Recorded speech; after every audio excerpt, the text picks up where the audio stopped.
안녕하십니까. 행복한 아침 이재윤입니다. 안녕하세요. 장예인입니다. 오늘은 9월 21일 목요일이고요. 역사 속에 오늘은 어떤 일이 있었는지 오늘의 역사에서 알려드리겠습니다. 또 몸에 좋은 느타리 버섯, 이 느타리 버섯 가지고 아주 맛난 요리 만들어 보겠습니다. 네, 오늘도 기대됩니다. 그럼 가장 먼저 날씨 소식부터 알아볼까요? 박소영 기상캐스터, 안녕하세요. 네, 상암동에 나와 있습니다. 하루 사이 볼에 닿는 공기가 부쩍 차가워졌는데요. 비구름이 물러가고 북쪽에서 찬 공기가 내려왔습니다. 오늘 아침 저녁으로는 서늘함이 감돌겠고요. 한낮에도 종일 선선하겠습니다. 네, 오늘 날씨 어떤지 자세히 전해주세요. 밤사이 비구름이 동쪽으로 대부분 빠져나갔는데요. 현재 충청과 전북, 영남 지역을 중심으로 약한 비가 내리고 있습니다. 오늘 오후면 비는 거의 잦아들겠고요. 남부지방은 오늘 밤까지, 제주는 내일 아침까지 이어지겠습니다. 오늘 예상되는 비의 양입니다. 영남에 최고 30mm, 호남 동부에 최고 20mm가 내리겠고요. 영동 지역은 10mm가 예상됩니다. 오늘 전국적으로 바람도 강하겠는데요. 특히 호남 해안과 제주에는 순간풍속 초속 20m 안팎의 바람이 매우 강하게 불겠습니다. 또 동해안에서는 너울성 파도가 밀려올 수 있어서 조심하셔야겠습니다. 이 시각 현재 기온 살펴보겠습니다. 서울은 18.1도, 대전은 16.5도, 부산은 21.9도 가리키고 있습니다. 오늘 한낮에도 종일 선선할 텐데요. 서울은 24도, 전주 24도, 대구는 23도에 그치겠습니다. 주말 동안 대체로 맑은 날씨가 이어지겠고요. 일교차 큰 선선한 가을 날씨가 예상됩니다. 지금까지 날씨 전해드렸습니다.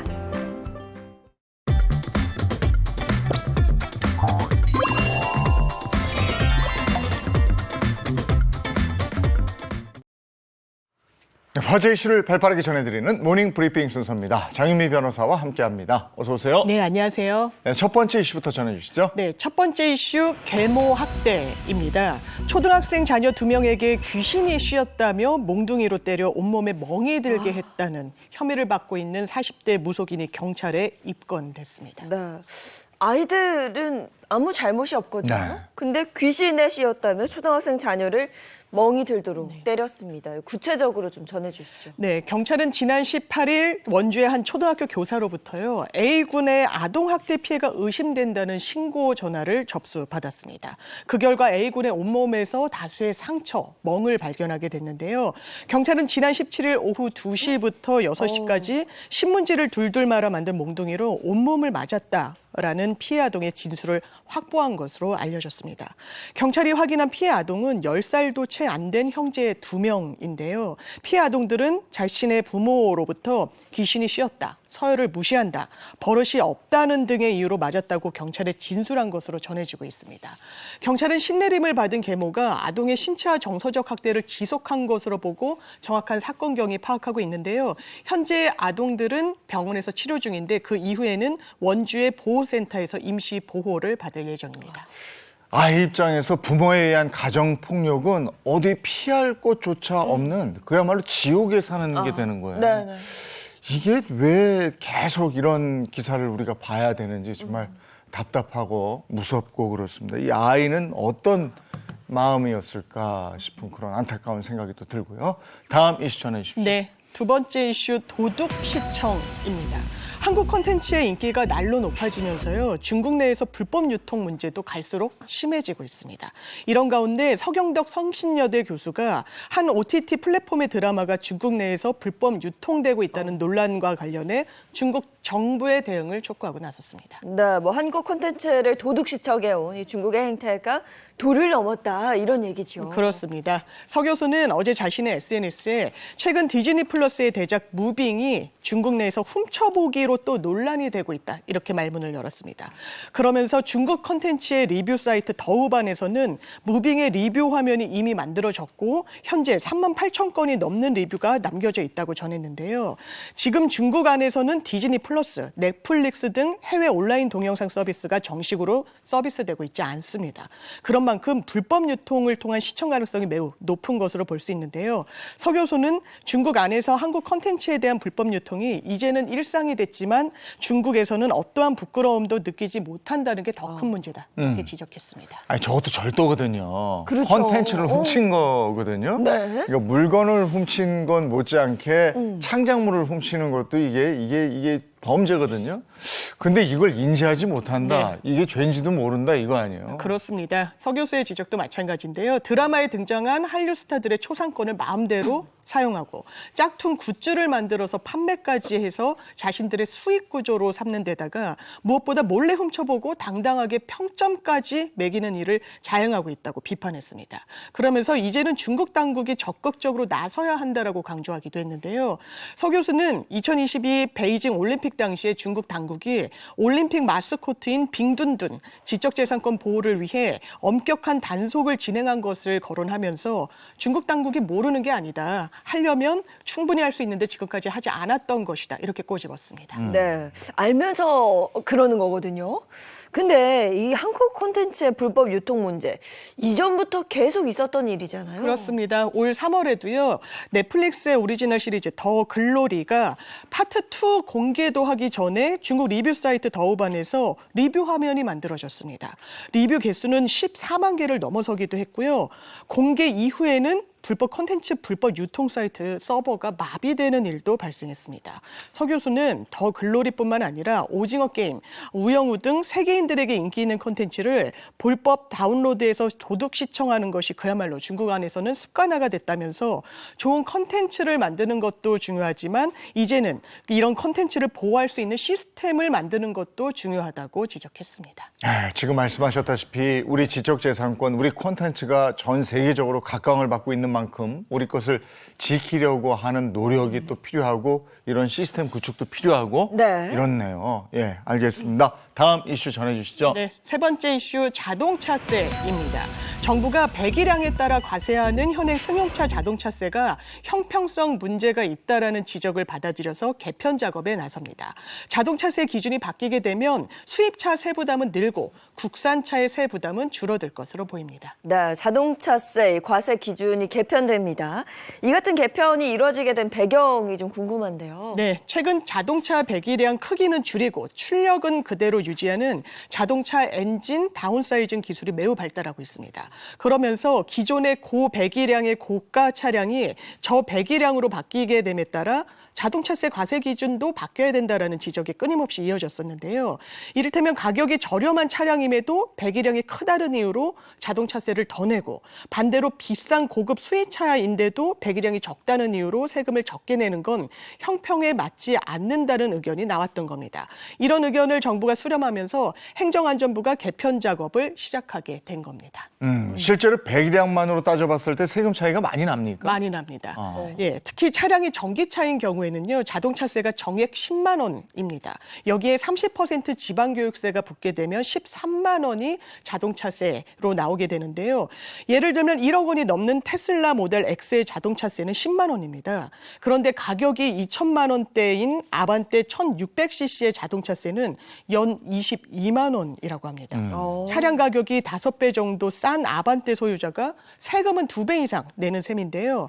이런 문제 제기에 행정안전부는 과세 형평성은 물론 자동차 산업계에 미칠 영향, 그리고 친환경 정책과의 일관성, 국민의 조세 부담 등을 모두 고려해 내년 상반기까지 관련 제도를 정비할 예정이라고 밝혔습니다. 그러네요. 1억이 넘는 차. 이 차문도 이렇게 위로 열리고.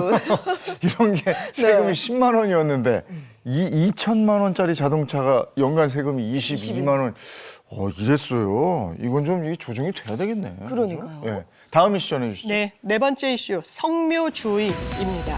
추석을 맞이해 성묘객들이 늘어나면서 안전사고도 급증하고 있기 때문에 이런 가운데 공원 묘지를 찾은 80대 노부부 차량이 도로를 이탈하면서 사망하는 사고까지 발생해 경찰이 각별한 주의를 당부하고 나섰습니다. 네, 추석을 앞두고 미리 성묘를 다녀오시는 분들 꽤 많습니다. 근데 안타깝게도 80대 노부부가 목숨을 잃는 그런 사고가 있었네요. 그렇습니다. 경찰에 따르면 지난 19일 오전 9시 30분쯤 충남 천안에 위치한 천안공원묘원에서 내리막길을 내려가던 승용차 한 대가 도로를 이탈해 추락하는 사고가 발생했습니다. 차량은 도로에서 70m 정도 떨어진 묘지 인근에서 발견이 됐는데요. 차량은 전복된 채 형체를 알아볼 수 없을 정도로 크게 파손이 된 상태였습니다. 이 사고로 차 안에 타고 있던 80대 노부부가 현장에서 숨졌는데요. 이들은 추석을 앞두고 선친 묘역에 성묘하러 방문했다가 변을 당한 것으로 파악이 됐습니다.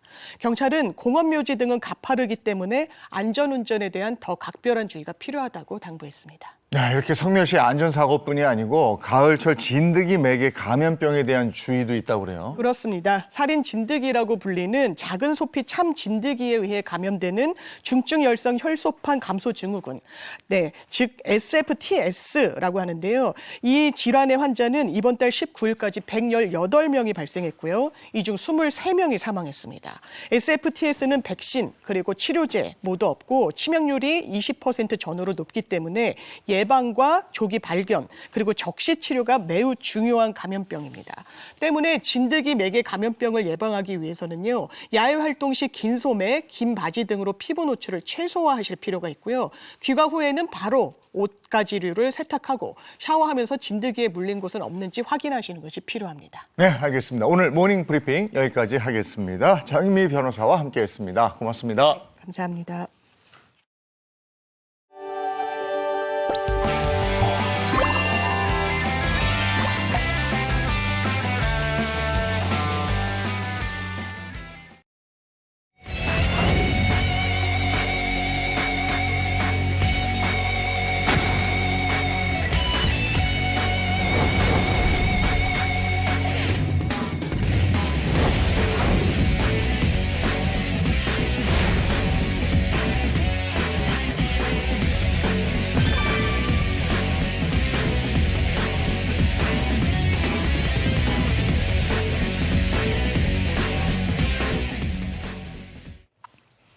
네, 역사 속에 오늘은 어떤 의미가 있는 날일까요? 오늘의 역사 시작하겠습니다. 개그맨 정철규 씨 어서 오세요. 네, 안녕하세요. 개그맨 정철기입니다. 가랑. 네, 우리를 역사 속으로 인도해 주실 역사학자 이익주 교수님 반갑습니다. 네, 안녕하세요. 오늘도 재밌는 역사 이야기를 함께할 역사학자 이익주입니다. 네, 반갑습니다. 네. 오늘은 언제로 먼저 돌아갑니까? 1964년 9월 22일로 갑니다. 어떤 얘기 해주시겠습니까? 1964년 9월 22일은 우리나라 군대가 베트남에 파병돼서 수도 사이공에 첫 발을 디딘 날입니다.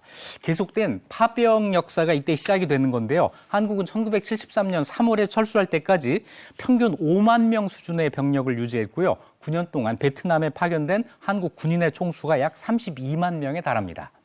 우리 역사에서 베트남 파병은 뺄 수가 없죠. 남북 대치 상황 속에서 다른 나라에 우리 군을 파병했습니다. 그것도 베트남에 미국 다음으로 많은 군사가 간 거죠. 오. 그렇죠.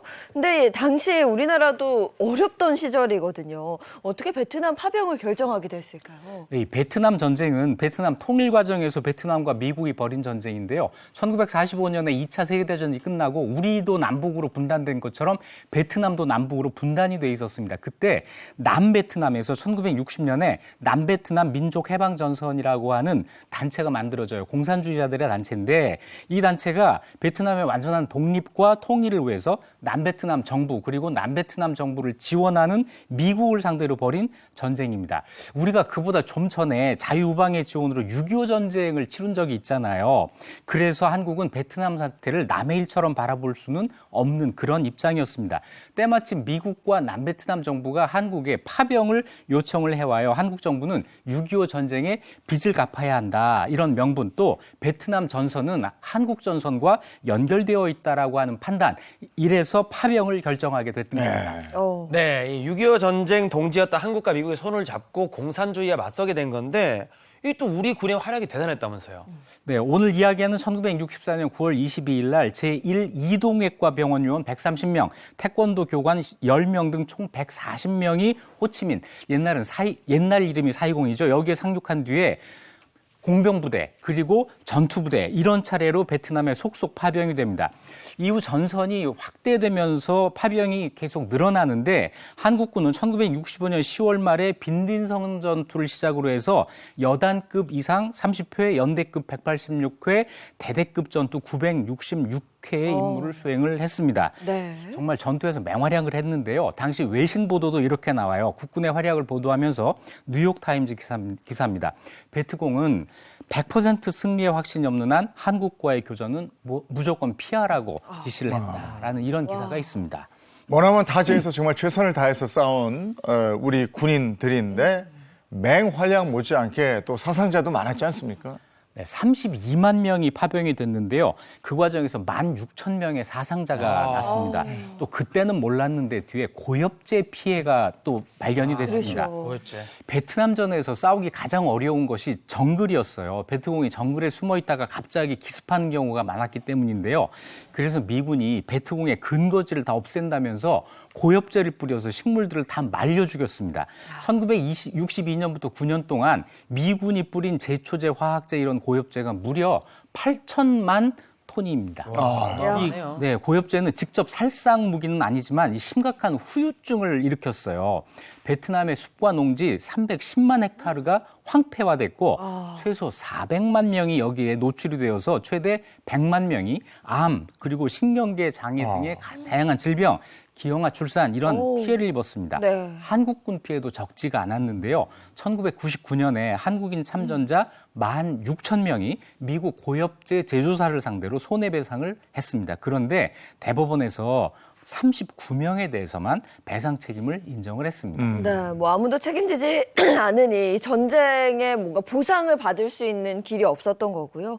결국 9년간 이어진 이 베트남 전쟁, 미국 역사상 처음으로 패배한 전쟁이었죠. 네, 미국이 패배한 전쟁이죠. 미국 국내에서는 반전 여론이 높아져요. 미군이 철수를 하기도 해서 1973년 1월에 결국 프랑스 파리에서 평화협정이 체결됩니다. 그러면서 미군이 전부 철수했고요. 1975년 4월 30일 4.20이 함락되면서 통일이 이루어집니다.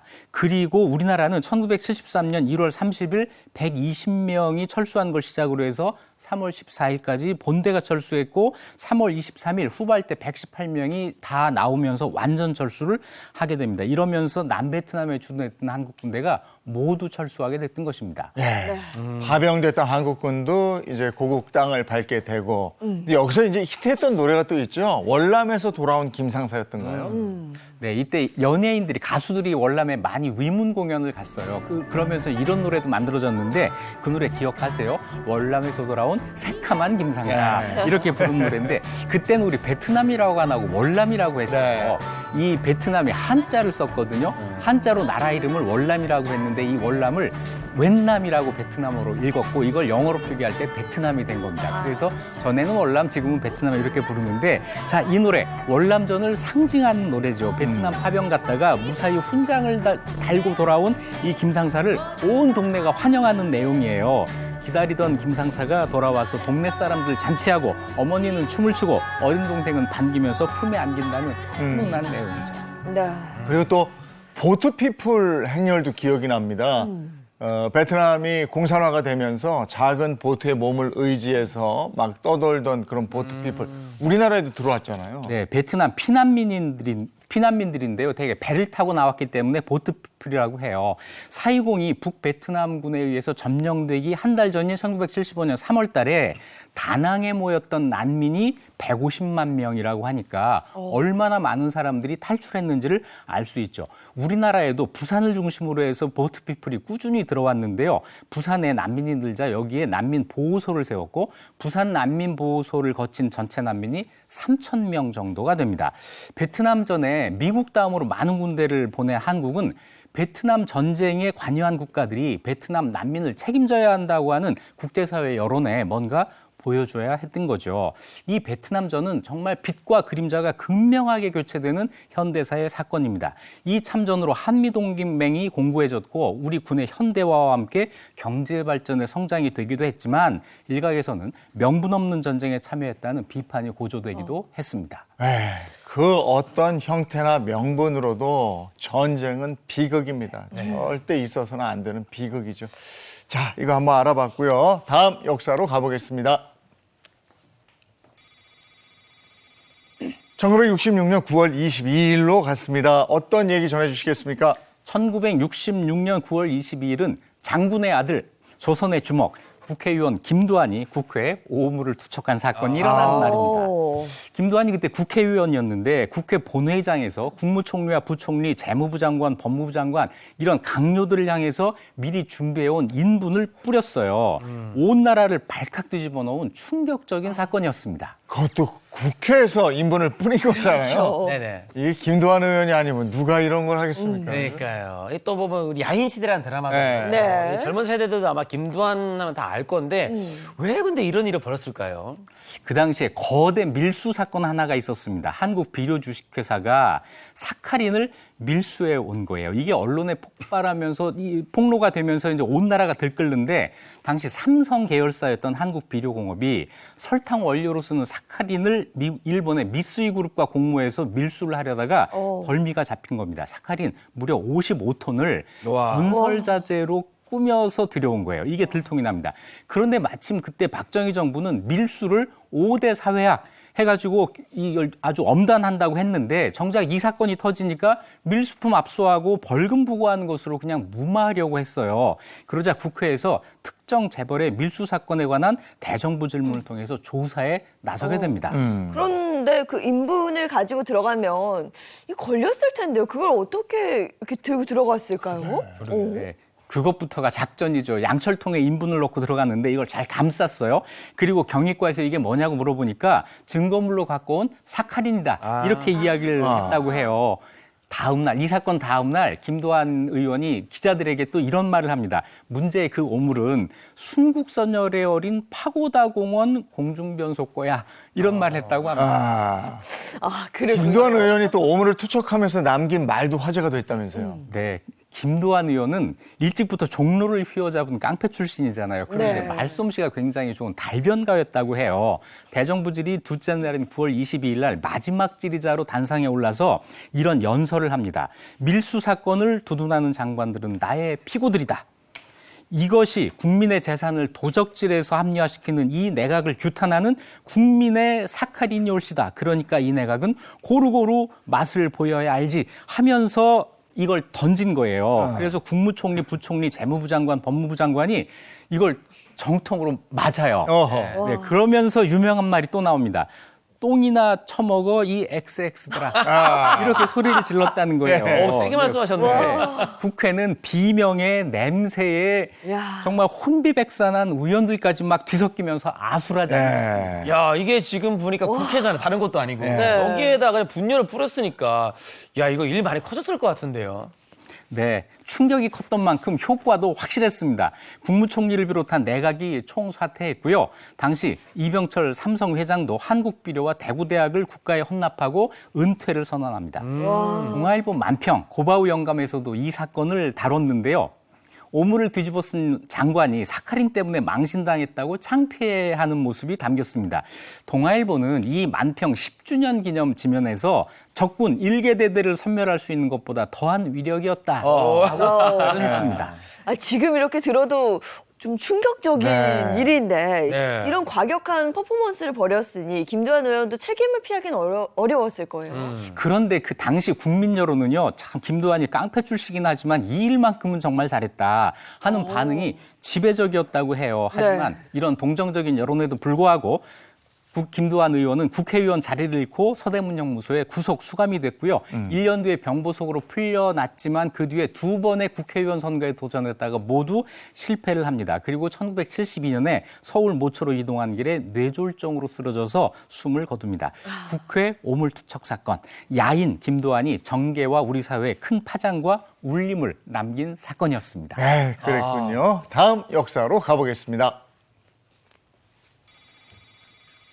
1981년으로 갑니다. 9월 19일 어떤 일이 있었습니까? 바닷속에 보물을 가득 실은 배가 가라앉아 있다.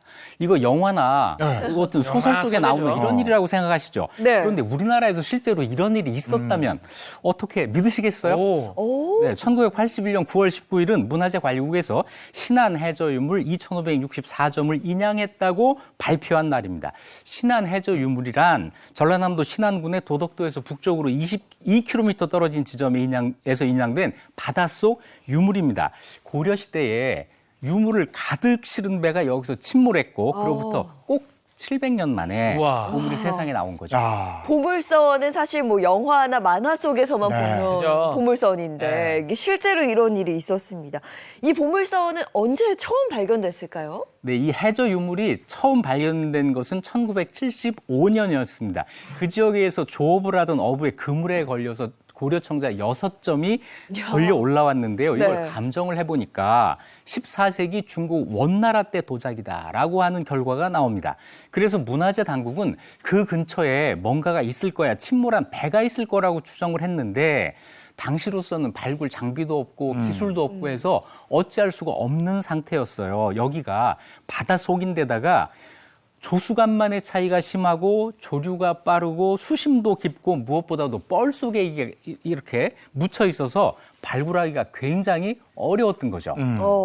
네, 근데 바다에 보물섬이 깔아앉았다. 이러면 이제 다음 날 바로 기자들이 몰립니다. 네. 근데 기자들보다 더 먼저 새벽에 오는 게 도굴꾼이거든요. 맞아요. 도굴꾼들보다 자유롭지 않았을 것 같은데. 도굴꾼들이 몰려옵니다. 발굴은 어렵지만 인양하는 건 그렇게 어렵지 않거든요. 네. 도굴꾼들이 전국에서 몰려들기 시작합니다. 그래서 실제로 1976년 9월 달에 122점의 유물을 몰래 인양한 도굴꾼이 검거되는 사건도 있고 도굴한 문화재를 매매하려던 조모 씨가 검거되는 사건도 있고 이렇게 됩니다. 그래서 문화재관리국이 더 이상 미룰 수가 없다 해서 발굴을 시작하는데요. 1976년 10월에 우리나라 최초의 수중문화재 발굴 작업이 시작이 됐던 와. 겁니다. 그해 10월, 11월에 1차, 2차 조사를 하는데 여기에서 도자기가 5,000점이 나와요. 세상을 깜짝 놀라게 한 거죠. 그래서 이듬해 1977년부터 해군의 도움을 받아서 본격적인 수중 발굴을 시작을 했고 그래서 1984년까지 9년 동안 11차례의 수중 발굴을 진행을 했습니다. 오늘 이야기하고 있는 1981년 9월 19일은 그 가운데 제7차 발굴을 끝내고 문화재관리국이 중간 결과를 발표한 날입니다. 그 중에 수심 20m 지점에서 배가 발견됐어요. 배가 발견됐고 그 잔해들을 인양을 해서 복원 작업을 진행을 했더니 길이가 무려 32m, 폭이 11m, 적재량이 260톤에 달하는 대형 선박이었습니다. 예, 그 대형 선박이 이제 보물선인 거잖아요. 네. 보물선 안에는 많은 보물들이 있었을 텐데 어떤 것들이 있었습니까? 우리가 기대하는 보석 박힌 왕관, 진주 목걸이 이런 반짝반짝한 이런 네. 보물은 아니었어요. 그게 써야 되는데. 네. 대신 이 배에는 두 가지 물건이 집중적으로 많이 실려 있었는데 하나는 도자기, 하나는 동전이었습니다. 동전. 네, 네. 도자기는 2만 점 정도가 나와요. 도자기 2만 개. 그리고 동전은 세다가 그냥 무게를 달았더니 28톤이었습니다. 와. 다시 세봤습니다. 엄청나네. 800만 개. 네, 이런 도자기와 동전이 이렇게 엄청난 양이 여기에서 쏟아져 나왔습니다.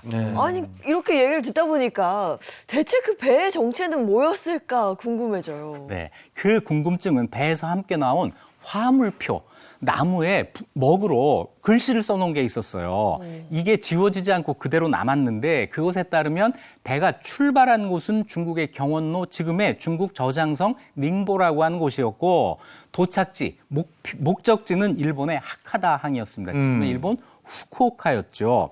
시기는 700년 전인 1323년에 출발한 것이었습니다. 이걸 종합하면 1323년 중국 원나라 때 일본의 큰 절들이 중국 원나라에서 도자기와 동전 등을 구입해서 배에 싣고 가던 중에 침몰한 것이다 라고 하는 추정을 할 수 있는데요.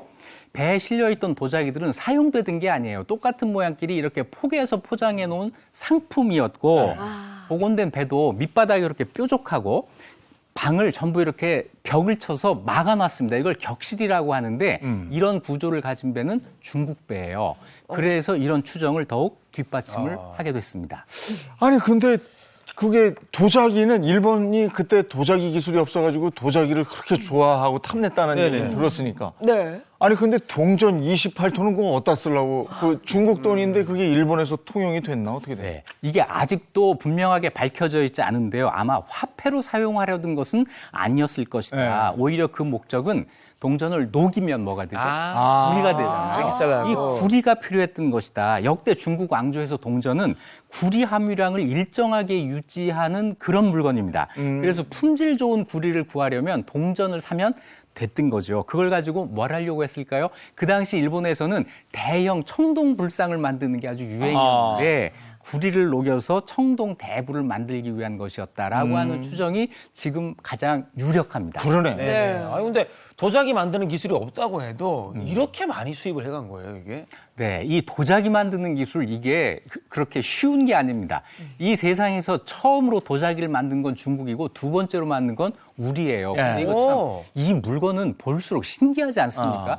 흙으로 만들었는데 네. 흙으로 만들었을 뿐인데 그렇게 단단하고 물도 스며들지 않고 아름다운 푸른 빛까지 내잖아요. 자, 이 도자기를 우리가 중국으로부터 기술을 받아들여서 독자적인 우리 기술로 개발한 게 상감청자, 비색청자 이런 건데요. 일본은 1323년 지금 이야기하고 있는 이때 도자기를 못 만들었습니다. 그런데 일본은 유난히 차를 마시는 문화가 발달했거든요. 차를 마실 때는 금잔, 은잔 이런 걸로는 안 됩니다. 뜨거운 차는 입술 대요. 도자기로 만들어. 열전도 때문에. 그러네. 그래서 꼭 도자기가 필요한데 못 만드니까 살 수밖에 없는 거죠. 그래서 중국으로부터 대량 수입을 했던 겁니다. 참고로 일본 도자기는 임진왜란 끝난 다음에 조선 도공이 가서 도자기 기술을 전수하면서 그때부터 맞아요. 비로소 만들기 시작한 거죠. 그렇군요. 이게 근데 저 당시에 일본하고 그 중국의 원나라하고 일본의 무역 그러니까 네. 동남 아시아의 무역을 그걸로 이제 가름해 볼 수가 있겠고 네네. 그다음에 우리나라가 그 일본으로 가던 배가 근데 희한한 게 중국 남쪽에서 일본으로 가던 거잖아요. 근데 그 배가 어떻게 우리나라 앞에 와가지고 빠졌어요? 네, 그게 지금 미스테리입니다. 네. 중국 남쪽에서 일본으로 가는 항로는 제주도보다도 아래쪽에 있거든요. 네네. 그래서 거기로 가다가 풍랑을 만났다는 것까지는 생각을 할 수 있는데 네네. 그게 어쩌다가 남해안까지 흘러들어오게 되었는지 하는 걸 알 수가 없는 거예요. 아니 그냥 학문적으로도 접근할 게 아니라 그냥 뭐 선장이 그냥 고량주 한 잔 먹고 잘못 온 거라고 생각했죠. 네, 그 고량주가 그렇게 멀리까지 실어낼 수는 없고요. 네, 영화를 너무 많이 본들의 그 생각인데요. 자, 어떻게 해서 여기까지 왔습니까? 그래서 가다가 일부러 고려를 한번 거쳐서 여기에서도 무역을 한번 하고 가려고 했던 게 아닌가라는 추측이 있어요. 그래 정말로 이 배에서 고려 청자 7점이 발견이 됐고 굉장히 품질이 좋은 청자들입니다. 멋지네요. 저것 때문에 멋지다. 왔을까라고 생각하는데 2만 점에 비하면 너무 적잖아요. 그래서 저 고려 청자는 어떻게 해석하냐면 그 전에 고려 청자가 원나라로 수출이 됐고 원나라 그 땅에서 일본 사람들이 그걸 사서 일본으로 갖고 간 걸 것이다. 이렇게 해석을 합니다. 자, 그래서 고려가 원나라로도 청자를 수출했구나 하는 사실까지도 알게 되는 굉장히 중요한 대목이죠. 네. 자, 어쨌거나 신안 해저 유물을 발견하는 바람에 우리나라는 한때 중국 원나라 도자기와 중국 동전을 가장 많이 보유하고 있는 나라가 됐습니다. 네. 거기에 더해서 이 신안 해저유물 덕분에 우리나라의 수중 그 발굴 기술도 굉장히 많이 발전했을 것 같아요. 네, 이거 학문적으로도 굉장히 중요해요. 도자기 연구를 할 때 한때 한꺼번에 그 많은 도자기가 그 물속에 잠겼기 때문에 도자기 역사에서 한 획을 긋는 사건입니다. 거기에 있는 도자기와 없는 도자기의 기준을 신안선으로 찾을 수가 있게 되는 거죠. 또 한 가지는 도자기와 동전을 유물을 많이 발견했다 이거 이외에 발견하는 기술을 우리가 개발할 수 있었다고 하는 이 점이 굉장히 중요합니다. 네. 신안선 발굴 이후에도 여러 곳에서 배를 발견했어요. 한 10곳 정도의 수중 발굴의 성과를 거두었는데 그러면서 이 분야에서 세계적인 기술을 우리가 보유하게 됐습니다. 자, 신안 해저 유물처럼 세계 여러 바다에는 침몰된 그 배들이 많이 있습니다. 그래서 사적인 보물 사냥 이게 이루어지기도 해요. 하지만 바닷속 유물은 누구 것이 아니라 인류 공유의 것이다라고 하는 것이죠. 그래서 2001년 유네스코에서 수중문화유산 보호 협약을 제정하는데 이런 겁니다. 바닷속에 감춰져 있는 문화유산이 개인 또는 단체 이익을 위해 인양되어서는 안 된다라는 점을 분명히 했습니다. 그 이후에 유네스코 회원국들은 자국 영해에서 도굴꾼이 불법적으로 취득한 유물을 모두 몰수할 수 있게 됐습니다. 자, 여러분 바닷가에서 낚시하거나 갯벌을 파다가 보물을 발견하면 아, 꿈이 좋더니 내가 횡재를 하는구나. 절대로 안 됩니다. 이것도 의도치 않은 도굴이에요. 즉시 신고하셔야 됩니다. 물론 보상금 있습니다. 아, 보상금 있으면 해야죠. 자, 이제 다음 역사로 갑니다. 1986년 9월 20일로 갔습니다. 어떤 얘기 해주시겠습니까? 1986년 9월 20일은 아시아 최대 스포츠 축제 아시안 게임이 서울에서 개막한 날입니다. 86 아시안 게임은 그때까지 우리나라에서 개최된 스포츠 대회 중에 가장 큰 대회였고요. 88 올림픽과 더불어서 1980년대 중후반을 축제 분위기로 달궜던 이벤트였습니다. 86 아시안 게임 기억납니다. 당시 이렇게 큰 스포츠 이벤트가 없었기 때문에 지나가다가 그때는 이렇게 전파상들이 있었는데 네. TV를 켜놓잖아요. 그러면 이 유리 요 앞에서 다들 모여가지고 이렇게 봤던 그런 기억이 있습니다. 아마 그 기억이 저는 없지만 네. 이지영 아나운서 진짜 생생할 것 같은데 네네. 아시안 게임이 어떻게 보면 세계에 우리나라의 발전상을 보여줄 수 있는 기회였던 거잖아요. 네, 그렇습니다. 1981년에 아시안 게임 개최지로 확정이 되면서 대회 준비에 들어가는데요. 도로도 새로 내고 경기장, 선수촌, 아파트, 숙박시설. 자, 외국 손님을 맞이하기 위한 만반의 준비를 기하죠. 86 아시안 게임 준비 모습 함께 보실까요?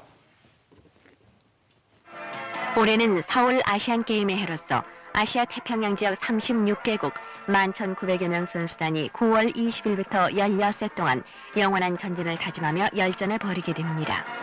대회 기간 중 약 29만 명의 관광객이 찾아올 것으로 보고 경기장을 이어주는 전철과 버스 노선을 확장하며 필요한 숙박시설을 충분히 갖추도록 노력하고 있습니다. 86 아시안 게임입니다. 그로부터 2년 후에 88 서울 올림픽이 열리니까 어떻게 보면 리허설, 전초전 같은 느낌이 네, 있잖아요. 맞아요. 그렇죠. 그리고 88 올림픽에서 이 시설이 그대로 사용이 되는 거잖아요. 네. 그리고 또 개최지가 우리나라다 보니까 우리나라 선수들의 각오도 이게 보통이 아니었을 것 같아요. 남다랐을 것 같은데요. 네, 그렇습니다. 그 당시 경기 종목이 무려 27개, 역대 아시안게임 사상 가장 많았어요. 유도, 태권도, 여자 사이클, 사격이 정식 종목으로 채택이 됐고요. 우리나라 선수들 규모는 500명이었습니다. 자, 금메달 65개, 종합 2위가 목표였는데요. 이걸 달성하기 위해서 사력을 당해서 맹훈련에 임했습니다. 네, 제가 기억하기로는 이게 준비를 많이 해가지고 이때 성적이 굉장히 괜찮았던 걸로 기억하거든요. 네, 괜찮은 정도가 아니고요. 지금까지 아시안 게임 중에 성적이 가장 좋았습니다. 금메달을 가장 많이 딴 거는 2002년 부산 아시안 게임이에요. 그때 96개를 땄는데 1위 중국과의 격차를 보면 86년 서울 대회가 단연 돋보였습니다. 당시 한국은 금메달을 93개나 따면서 1위 중국과 불과 한 개 차. 한 개. 한 개 차이로 종합 2위를 했어요. 3위는 또 일본이었는데 이것도 신기록이었습니다. 아시안 게임 역사상 한국이 일본보다 순위가 앞선 것은 이때가 처음이었습니다. 대회 막판으로 가면서 거의 매일 금메달이 막 네. 쏟아졌어요. 매일 뉴스가 터졌겠네요. 네, 한국은 정말 축제 분위기였어요. 이야. 네. 저 때 임춘혜 선수 기억나요? 육산의 삼관왕이고 네. 그 많은 화제가 있었습니다. 근데 처음에는 크게 기대를 안 했는데 이렇게 삼관왕까지 올랐다면서요? 네, 맞아요. 이 800m에서 이 두각을 나타내는데 당시 인도 선수에 의해서 2등으로 들어왔는데 인도 선수가 실격이 돼요. 그러면서 행운의 금메달을 목에 겁니다. 그 다음 1500m에서는 막판 스퍼트로 앞서 나간 선수들을 모두 제끼면서 금메달. 또 3000m에서 또 우승을 차지하면서 3관왕이 되죠. 엄청난 박수를 받아요. 그거 기억하세요? 3000m 우승한 다음에 운동화 벗고 양말 쓰러졌었어요. 네. 쓰러졌다 일어나서 운동화 벗고 네. 양말 벗고 이렇게 그거를 흔들면서 맨발로. 네. 네. 그러면서 환호에 답한 이 장면. 네. 이거 아시안 게임 최고의 명장면. 네. 지금까지 남아 있습니다. 네. 이게 아주 가녀린 몸으로 가녀린 몸을 이렇게 맨발로 이렇게 하니까 소문이 뭐라고 났냐면 라면만 먹고 뛰었다. 뭐 네. 이런 소문들이 있었는데. 라면 소녀 이랬어요. 네, 이게 좀 와전된 얘기라면서요. 네, 그때 라면 소녀 정말 라면이 또 스타가 그러니까, 됐는데요. 예. 임춘혜 선수가 배가 고파 가난해서 라면만 먹고 운동했다 이런 보도가 하나가 있었어요. 네. 그래서 국민적 영웅으로 더 떠올랐는데 사실은 평소에 즐겨 먹는 음식이 라면이었다라고 이야기한 것이 라면만 먹었다 이렇게 와전이 된 거라고 해요. 임춘혜 선수 처음에는 내가 한 말도 아닌데 라면 소녀 이러니까 좀 기분이 나빴는데 보도한 매체가 임춘혜 선수를 도와주고 싶은 마음에 그랬다라고 한 걸 안 다음부터는 신경 쓰지 않을 뿐 아니라 오히려 라면 소녀라고 불리는 게 더 부담스럽지 않다. 이렇게 이야기를 했다고 합니다. 라면 소녀. 이게 잘못된 보도였지만 어쨌든 임춘혜 선수 하면 라면 소녀. 그리고 그렇게 하죠. 그 어려움을 뚫고 정말 열심히 노력해서 저렇게 세계 최고가 됐다, 아시아 최고가 됐다 이런 거였잖아요. 불굴의 의지를 보여주는 그런 기사였고 또 하나가 그때가 탁구가 중국의 벽을 못 넘는다 이랬는데 그때 중국이 이겼잖아요. 네, 정말 탁구는 중국이 난공불락입니다. 네. 그래서 만리장성이라고 이야기를 하는데 한국 탁구가 이 아시안 게임에서 중국을 이겼습니다. 남녀 단체전 모두 금메달을 따내면서 전 국민을 열광시켰는데요. 남자 대표팀은 3인 9단식으로 치러진 단체전에서 마지막 9단식까지 가는 혈전 끝에 금메달을 따요. 이때 걸린 시간이 5시간 40분이었습니다. 여자 단체전도 기적을 만들어내는데 복식조로 출전한 현정화 선수, 양영자 선수가 결승전에서 중국을 만나서 3시간 접전 끝에 3대1 스코어로 금메달을 쟁취했습니다. 그때 이 믿기지 않는 승리 때문에 심장마비로 돌아가신 분까지 있었어요. 현정화 선수가 조문을 갔다고도 합니다. 야, 이렇게 아시아 게임에서의 선전으로 한국 탁구의 인기가 정말 대단했습니다. 뭐 마지막까지 좋은 성적을 거두면서 아시안 게임이 굉장히 성공적으로 마무리가 됐죠. 네, 그렇습니다. 금메달만 많았던 게 아니라 기록도 좋았어요. 한국은 세계 신기록 11개, 타이 기록 2개를 수립을 했고 일본을 제치고 중국과 대등한 경기를 벌였습니다. 그 이후에 그 영광이 88 서울 올림픽으로까지 이어지는 거죠. 한국은 스포츠 강국으로서 위치를 다졌고 한국의 발전산과 국력을 세계에 인식시켰습니다. 자, 바로 항저우 아시안 게임이 곧 개막하죠. 그러네. 네, 우리 선수들 마음껏 즐기면서 기량을 뽐내기 바랍니다. 네, 오늘도 우리를 유익한 역사 속으로 안내해 주신 역사학자 이익주 교수님 고맙습니다. 고맙습니다. 감사합니다.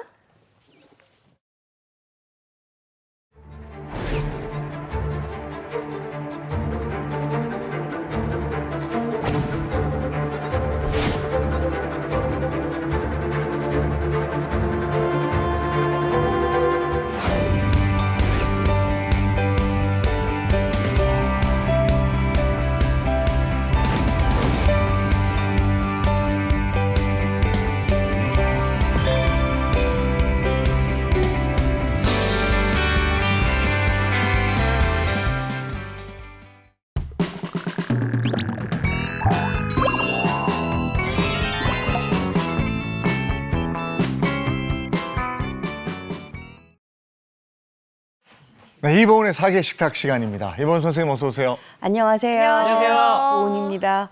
요새요, 제가 아까운 게 하나 생겼어요. 뭐가 아까워요? 가을볕이 아까워요.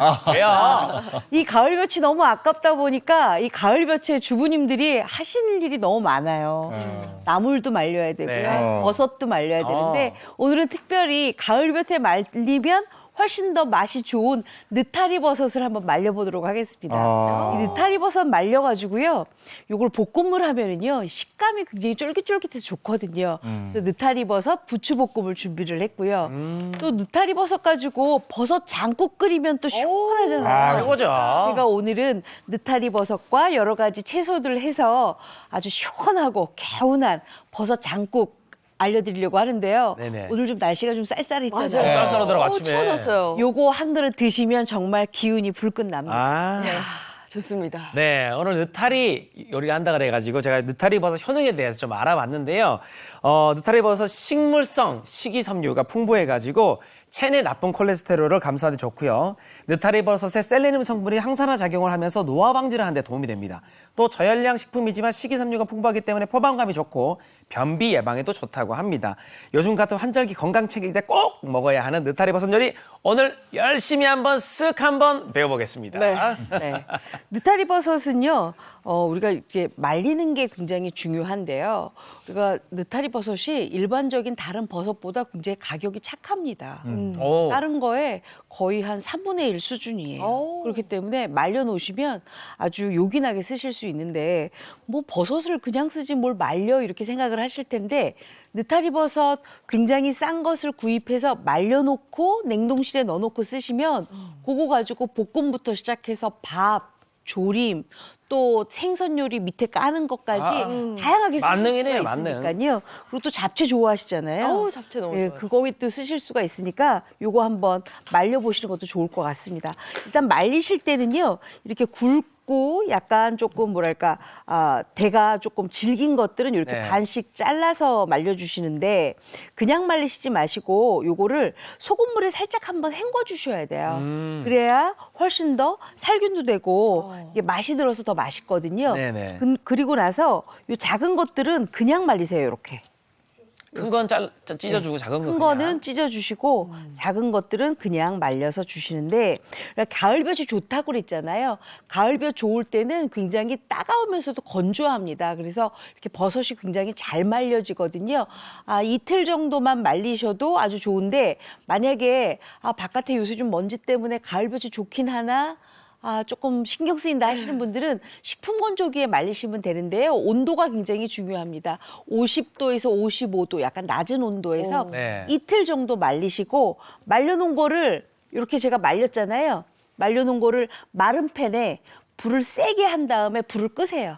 그러면 달궈져 있겠지요. 네. 팬이. 거기에다가 말린 거 버섯을 넣고 덕음을 한다 그러죠. 한번 열을 가해서 덮는다. 네, 이렇게 덮어주고 난 다음에 그 다음에 이제 쟁반에다가 다시 한번 펼쳐서 말려놓으면 굉장히 깨끗하게 아주 고소한 맛으로 잘 말려지는데요. 네네. 버섯을 말리게 되면 이 버섯의 향이 굉장히 짙어지고요. 영양이 농축되기 때문에 훨씬 더 우리가 영양적으로 건강하게 드실 수가 있습니다. 네.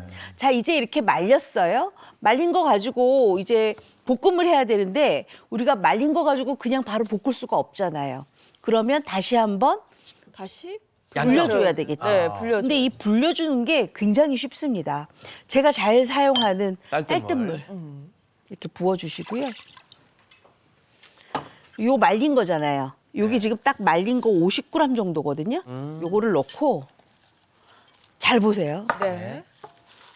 자, 이렇게 한 대여섯 번 정도 이렇게 헹궈주세요.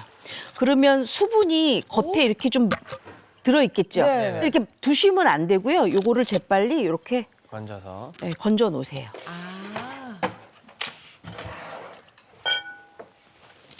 그리고 그냥 이렇게 두세요. 그러면 저절로 수분이 시간이 지날수록 흡수가 돼서 굉장히 쫄깃쫄깃해집니다. 자, 그러면 훨씬 더 맛있게 되겠죠. 네네. 자, 그 상태에서 어떻게 만드느냐? 바로 이렇게 돼요. 이렇게. 이렇게. 이제 쫄깃쫄깃하죠. 네. 네네. 그리고 여기에다가 이거를 그냥 볶으면 굉장히 좋은데 여기다 밑간을 조금 합니다. 매실청 조금 넣으시고요. 네. 그리고 요거 국간장이에요. 국간장 조금 넣어서 밑간을 먼저 해주세요. 이렇게. 조물조물하면서. 네. 이 밑간을 먼저 해주시면 훨씬 더 버섯이 나중에 볶아졌을 때 간이 맞춰지니까 네. 간이 맞춰지니까 여러분들이 드실 때 버섯을 훨씬 더 향기롭게 드실 수가 있는 거예요. 네. 이렇게 준비하시고요. 밑간은 그다음에- 심심한. 예. 예. 그 다음에는 저는 이 부추하고 가장 잘 어울리는 가을의 채소가 바로 이 느타리 버섯하고 가장 잘 어울리는 가을의 채소가 부추라고 생각하거든요.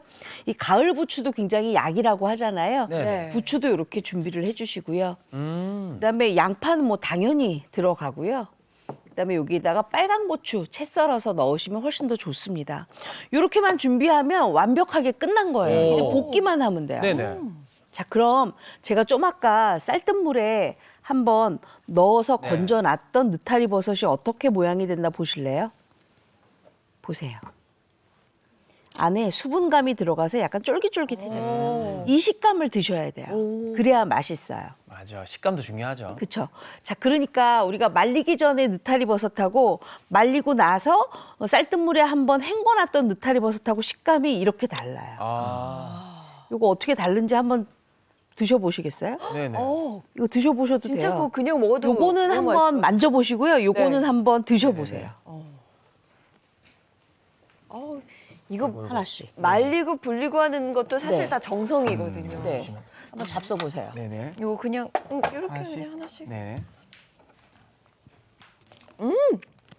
향이 아마 다를 거예요.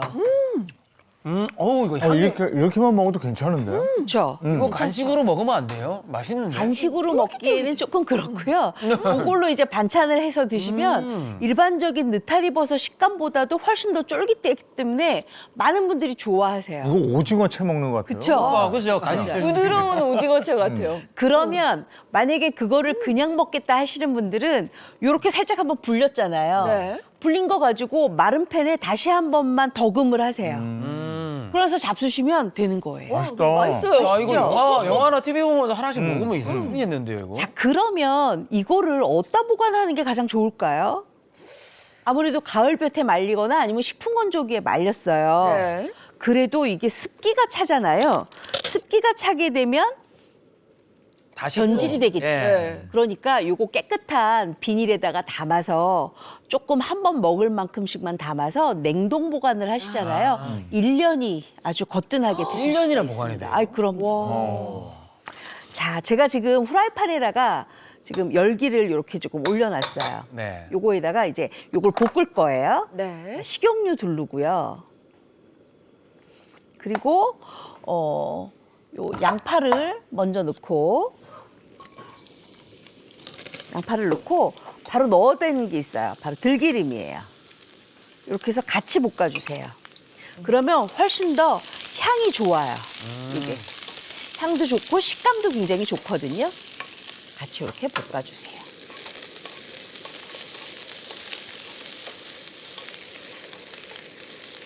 또 여기에다가 다진 마늘도 넣고요. 양파 볶고 마늘 볶고 이러면 맛있어. 네. 일단 뭐 한 점수 한 30점 네. 먹고 네. 들어가죠. 먹고 들어가죠. 네. 들기름도 들어갔잖아요. 네. 네. 여기에다가 요거 아까 맞다, 묻혀놨었죠? 네. 요거를 넣으세요. 들어가는구나. 여기 식감이 고기 먹는 식감이에요. 옛날에 그런 기억 없으세요? 전 옛날에 저희 할머니가 제가 하도 고기를 밝히니까 버섯 볶아놓고 이거 고기다 이렇게 하셨던 적도 있거든요. 아니 그래서 탕수육도 버섯 탕수육을 먹으면 고기 먹는 느낌이 맞아요. 나요. 씹는 맛이. 그쵸. 신기하더라고. 식감이. 자, 이렇게 볶아요. 어우, 벌써 맛있는 냄새. 어머나. 야, 향이. 향이 왔어 지금. 향이 막 오죠? 와. 특히나 버섯은요, 말리고 난 다음에 먹는 버섯은 네. 향이 기존에 안 말린 버섯보다 훨씬 2배예요. 그렇기 때문에 말려서 쓰시면 훨씬 더 좋아요. 버섯은 딱 가을 향이 나요. 맞아요. 깊은 향이 있잖아요. 네. 자, 이렇게 해서 이제 준비가 되면 요거에다 이제 양념만 하시면 돼요. 네. 어떤 양념이냐? 바로 파 파. 넣고, 그다음에 간장 넣고, 진간장이죠. 네, 간장 넣고, 여기에다가 약간 단맛이 필요하면은 매실청 넣으셔도 되고요. 단맛이 필요 없으면 그냥 안 넣으셔도 돼요. 다 넣고 볶아주세요. 맛있겠다. 좀 짭조름하고 이래야 밥 네. 반찬으로 사실 그렇네. 잘 어울리잖아요. 그렇죠. 자, 그랬으면 이제 여기에다가 제가 이제 준비한 부추를 넣는데, 부추는 딱 넣자마자 바로. 불을 딱 죽여요. 꺼요, 거의. 그래서 잔열로 볶는 거예요. 그리고 이 볶을 때 뭘 하느냐? 아까 들기름 넣었었죠? 네. 이번엔 참기름 넣어요. 참기름. 끝났어. 아니 근데 지금 버섯도 되게 건강 채소잖아요. 네. 그리고 고추도 여기에다가 피해주는데. 아까 붉은 고추 났었잖아요. 네네. 붉은 고추 넣고요. 그다음에 깻가루만 넣어주세요. 끝. 선생님 이거 다 됐어요. 마지막 깻가루까지 뭐 맛있는 거 다 들어간 거 아닙니까 지금? 네. 야. 만약에 잡채를 하고 싶다 하시면은 당면만 불려가지고 한번 볶아서 여기다 같이 넣으시면 돼요. 아니 이미 저게 지금 자체인데. 그래, 버섯 잡채요. 네, 버섯 네. 잡채. 네. 맞아요. 중화 요리 같지 않아요? 그래. 네. 꽃빵 필요해. 만약에 꽃빵 있으면 요즘 먹어도 맛있을 것 같아요. 만약에 꽃빵이 없고 집에 보니까 또르띠아 옥수수 피 있잖아요. 그거 있으면 마른 팬에 살짝 한번 구운 데다가 그거 살짝 살짝 이렇게. 감아서 잡수시면 되죠. 요거 아, 제가 한번 괜찮겠다. 뜨거운 거 드려볼 테니까 잡숴보세요. 네. 네네. 혈규 씨. 네. 저렇게 또 막한 게 맛있어. 이렇게. 맞아. 요거 너무 맛있잖아요. 네. 1인분이에요? 네, 1인분이에요. 네, 1인분씩. 잠깐만요. 야, 진짜 오, 아 진짜 고기 같다. 그냥 고기 같죠, 식감이. 네, 그냥 딱. 고기예요. 이거 잡채향 나요. 그래요? 진짜 진짜. 네, 잡채 여기다가 당면 넣는 게 잡채니까. 자, 이렇게 해서 잡숴보세요. 와.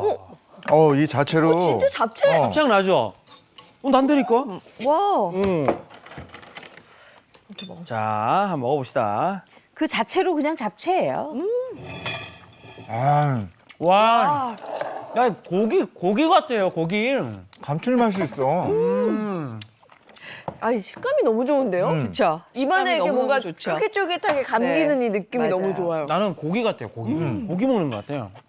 이거 밥이랑 좀 먹어보는 거죠? 네, 밥이랑 한번 잡숴보세요. 아주 잘 맞을 거예요. 근데 이 버섯 향이 깊어졌다는 말이 네, 무슨 말인지 알 것 같아요. 딱 네. 먹어보니까. 근데 맞아요. 씹을수록 입안에 버섯향이 계속 퍼지네요. 아. 처음에 입에 딱 넣었을 때는 그냥 이 잡채 같은 느낌이었는데 네. 계속 씹으면서 저 씹으면서 버섯향이 계속 올라오잖아요. 버섯이야. 이거. 거기다가 부추향까지 올라가니까, 야. 너무 어때요? 맛있는데요? 너무 맛있죠? 네. 제가 볶으면서 여기에다가 당면만 넣으면 바로 잡채로 만들어 먹을 수 있겠구나라는 네. 생각이 들거든요. 요거 하나 만들어서 일석이조의 효과를 구하시는 게 굉장히 좋습니다. 근데 밥하고 잘 어울린다. 그렇죠. 맛있어요. 자, 그랬으면 이제 아주 시원하고 개운한 버섯 장국을 제가 준비를 하겠습니다. 요거 지금 치맛살 양지를 준비를 했는데요. 아, 고기다. 고기예요. 이건 진짜 고기네요. 치맛살 양지를 왜 준비했냐면 이 버섯하고 식감이 비슷해요. 씹는 식감이 비슷하기 때문에 요거를 같이 해서 장국을 끓이시면 정말 맛있거든요. 자, 일단 치맛살 양지를요. 요렇게 곱게 채를 썰어놨어요, 제가. 채를 썰어놨는데 요 채를 그냥 바로 고기를 넣지 않고요. 밑간을 합니다. 왜냐하면 고기에는 바로바로 저희가 밑간을 해줘야 훨씬 더 맛있게 드실 수 있으니까 일단 다진 마늘 좀 넣으시고요. 그리고 고기니까 맛술 좀 맛술. 넣으시고 그다음에 여기에다가 국간장을 조금 넣어주세요.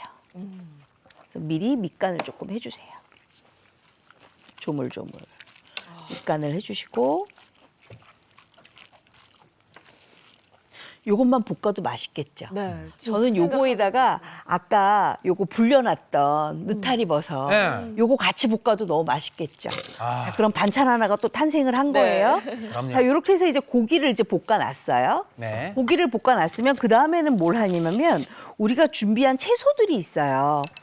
버섯 장국에 들어가는 채소들 중에 가장 제가 추천하고 싶은 채소가 있어요. 바로 숙주나물이에요. 숙주나물을 느타리 버섯하고 같이 이렇게 버무려서 장국을 끓여 드시면 훨씬 더 시원한 맛이 날 뿐만 아니라 장국에서 느껴지는 감칠맛이 있거든요. 네. 그렇기 때문에 이렇게 숙주나물 이렇게 준비를 해주시고요. 그다음에 또 하나는 예전에 제가 얼갈이 배추 요리 한번 한 적 있죠. 이 얼갈이 배추가 있는데 이 얼갈이 배추 데쳐서 이렇게 쫑쫑쫑쫑 한 3cm 정도로만 이렇게 썰어서 준비를 해주세요. 네. 그럼 이것도 국물에서 굉장히 달큰한 맛이 많이 나죠. 그리고 이제 장국이니까 이 안에 당연히 뭘 들어가냐면 양파 들어가고요. 그다음에 대파 들어가는데 대파는 제가 일부러 이렇게 크게 썰어놨어요. 3cm 가량으로. 요거 반씩 갈라도 되고요. 아니면 나는 대파 그냥 달큰하게 먹는 게 좋다 하신 경우에는 그냥 이렇게 토막만 내서 준비하셔도 괜찮아요. 근데 저 같은 경우에는 너무 굵으면 또 이렇게 반씩 갈라요. 이렇게 가르는 이유는 나중에 여기에다가 간이 잘 배이게 하려고 이렇게 갈라요. 맞아요. 저 양파 먹을 때도 뭔가 간이 배어 있어야 맛있어요. 그쵸. 건져 먹으면. 그렇죠. 이게 왜 채소들이 간이 안 배면 괜히 국물은 맛있는데 채소를 건져 먹기가 좀 어려울 때가 맞아요, 있거든요. 따로 놀죠. 자, 이렇게 되고 저희가 오늘 주인공인 느타리 버섯은 요거는 말리지 않고 생거 집어넣어요. 생거를 이렇게 집어넣어요. 자, 그랬으면 얘를 가장 좋은 방법이 있어요. 밑간을 해야 돼요. 버섯도 밑간을 해요? 네. 오. 버섯하고 오늘 벌써 다 밑간 들어가는 거네요. 그다음에 숙주하고 숙주도. 숙주도. 네. 야, 이러니까 맛이 깊을 수밖에 없죠. 네. 그다음에 여기 그 얼갈이 얼갈이. 버섯도 배추. 아, 이 맛도 너무 궁금합니다. 날이 좀 쌀쌀해져서. 양파도 같이. 네. 그리고 대파도 같이 이렇게. 다 이렇게 놓고 난 다음에는요. 여기에다가 이 밑간만 하시면 돼요. 된장. 된장. 된장. 된장으로 또. 네, 된장. 우리 육개장 끓일 때랑 똑같아요. 육개장 끓일 때도 거기 안에 들어가는 재료들을 버무려서 그 다음에 끓이잖아요. 이렇게. 그 다음에 여기 국간장. 오. 그리고 진간장. 그리고 다진 마늘 넣고요. 그다음에 여기에 그 버섯이라든지 얼갈이 배추라든지 느타리 버섯을 굉장히 맛있게 만들어주는 게 바로 요 매실청이에요. 매실청 좀 넣어주세요. 설탕을 넣을 수는 없잖아요. 네. 그래서 이렇게 넣어주세요. 저 얼갈이 배추는 참 진짜 어디 국에 들어가면 해탈탈한 맛이 그렇죠. 있대요. 맞아요. 그렇게 해서 이렇게 해서 미리 이렇게 버무려 주세요. 자, 요것만 됐으면 이제 끓이기만 하면 돼요. 굉장히 쉽죠? 여기까지만 하면. 네, 그 요렇게까지만 준비 딱 끝이에요. 됐으면 이제 끓이기만 하면 돼요. 그러면 어떻게 끓일 것이냐? 일단 여기 냄비에다가 불을 켜고. 불을 켜고 네. 요거 지금 들기름이거든요. 들기름하고 요 고기하고 같이 좀 볶아주세요. 들기름으로 먹네요. 네. 아, 일단 고기가 딱 들어가면 기름 고기에 그 고기 기름이 싹 올라오면서 너무 맛있죠. 그죠. 고기도. 이걸 이렇게 볶아주세요. 고기가 먼저 이렇게 달큰하게 볶아서 열이 확 올라야 나중에 들어가는 요 재료들이 훨씬 더 맛있어요. 자, 그리고 우리는 뭘 준비하냐면 쌀뜨물을 준비를 해주세요. 왜냐하면 버섯장국은 맹물 넣는 것보다는 쌀뜨물 넣는 게 훨씬 더 좋거든요. 네. 이렇게 넣어서 볶아주세요. 아, 맛이 너무 궁금해요. 버섯장국. 네. 지금 말린 버섯으로 만드는 부추볶음을 한번 드셨기 때문에 네. 이 느타리 버섯의 식감을 지금 기억을 하고 계시는 거예요. 네, 맞아요. 그러니까 버섯장국이 궁금하다는 말씀을 하시는 거예요. 밥 말아 먹으려고 좀 남겨놨습니다. 저도 남겨놨어요. 저도 남겨놨어요. 야. 다 먹고 싶은데. 다 자, 이렇게 해서 이제 고기가 볶아졌어요. 고기 볶은 거 보이시죠? 네. 네. 네, 고기가 볶아졌어요. 자, 그랬으면 이 고기 볶음에다가 우리가 뭘 넣냐면 이제 준비한 장국 국물을 부어야죠. 쌀뜨물. 쌀뜨물을 부어주세요. 오, 많이 들어가네요. 그렇죠. 꽤 많이 네. 들어가네요. 왜냐하면 장국이니까 국물이 좀 넉넉해야 맛있잖아요. 네. 자, 이렇게 해서 끓이고 있을 때 우리가 얘를 집어넣어요. 밑간된. 팔팔팔 끓이고 있을 때 아까 밑간 했잖아요. 네. 이걸 집어넣어요.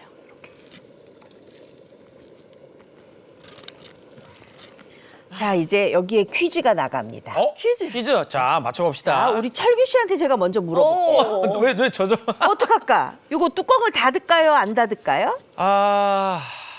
저는 일단은 좀 안 닫는 쪽으로 좀 생각을 좀 해봅니다. 안 닫는 쪽으로. 이유는요? 왜 안 닫을까요? 그거는 이제 그 다음에 우리 예인 씨가 얘기해야 되는 거 아닙니까? 저는 정답을 맞췄고. 아, 그래요? 정답인가요? 국물이 넘칠까봐. 국물이 넘칠까봐. 넘칠까봐. 어머, 너무 기초적이에요. 왜일까요? 왜냐하면요. 지금 숙주가 들어갔잖아요. 네. 그러니까 숙주를 한번 부르르 끓고 난 다음에 뚜껑을 닫아야 돼요. 그래서 요거를 센 불에서 5분 정도 먼저 끓여요. 네. 그럼 끓고 올라오겠죠? 그 다음에 뚜껑을 닫아요. 뚜껑을 아니, 닫아요. 요리 양념 이런 게 어려운 게 아니라. 그러고 나서 얼마나 끓이느냐? 35분에서 40분 정도 중약불에서 달 커요. 그럼 뭐가 만들어지느냐? 바로 요게 만들어집니다. 이렇게 아우, 저 색깔 보세요. 보세요. 달큰해지죠? 약간 쌀쌀해진 날씨에 딱이네. 요거 잡수셔야 돼요. 네. 요거. 자, 그랬으면 제가 아까 간을 하긴 했는데 소금으로 딱 2꼬집 정도만 간 맞춤을 하세요. 네. 그거 너무 맛있겠는데요? 요거를 빨리 좀 주세요. 가을바람 어디 추워요. 테니까 우리 철규 씨가 요거를 조금 나눠주세요. 네. 제대로 뜰 수 있겠어요? 자, 요렇게 해서 네네. 이제 요거를 40분간 달궜더니 이렇게 된 거예요. 네네네. 고기랑 듬뿍 해서 버섯이랑 이렇게 해서 국물이랑 해서 잡수시는 거예요. 오늘 이번엔- 같은 날씨에 아주 딱이에요. 그리고 이 안에서 퍼지는 치맛살 양지가 국물 맛을 아주 제대로 냈거든요. 그리고 느타리 버섯 씹는 맛이 아주 좋아요. 오늘 아침 찬바람을 그대로 있게 해주겠네요. 네, 맞습니다. 이렇게. 맛있겠다. 음. 고기도 들어가고 버섯도 들어가고.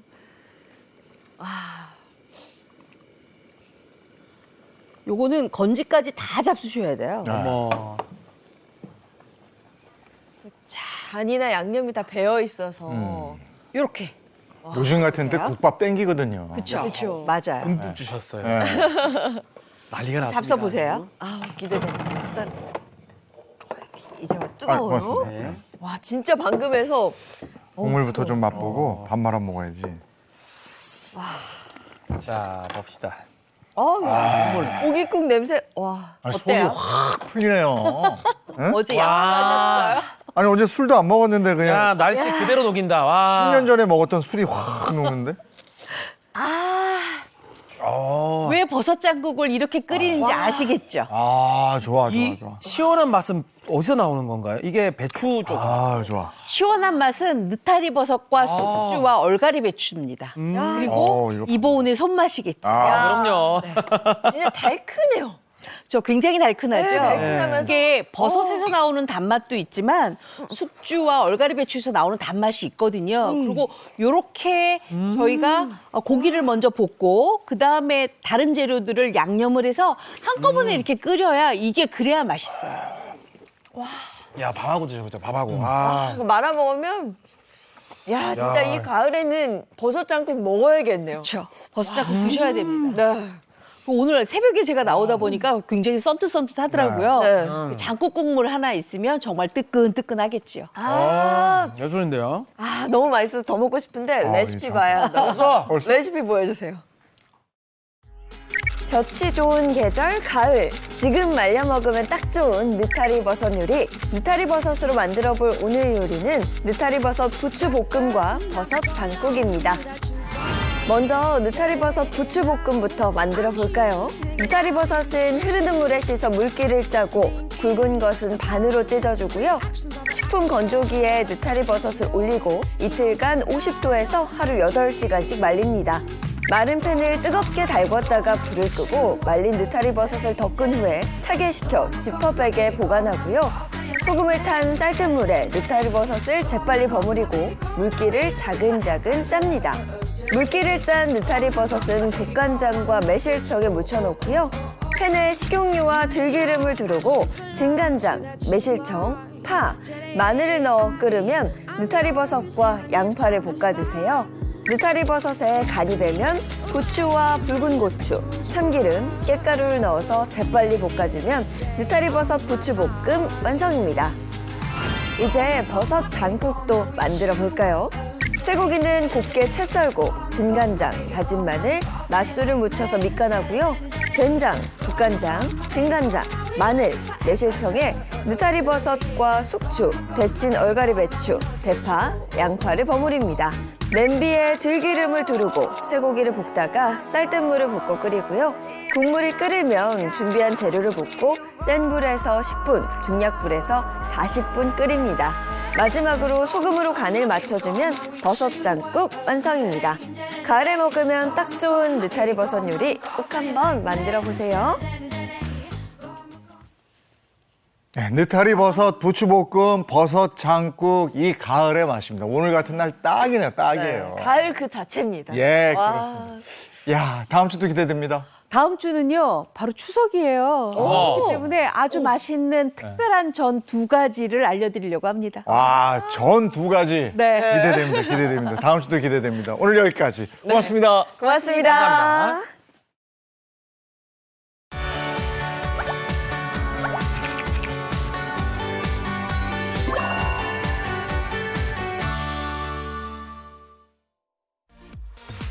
2023 시팜쇼 수산양식 박람회가 오는 22일부터 24일까지 양재 AT센터에서 개최됩니다.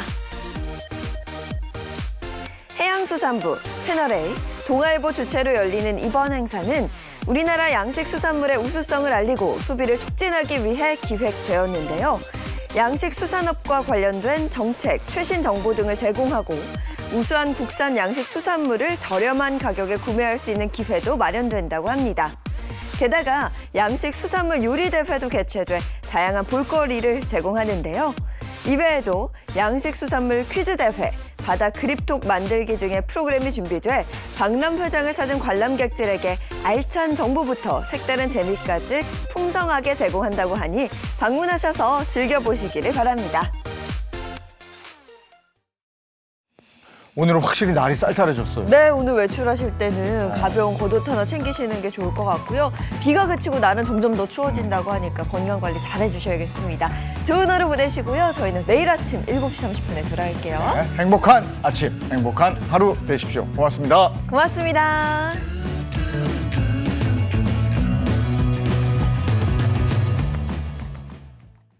채널 A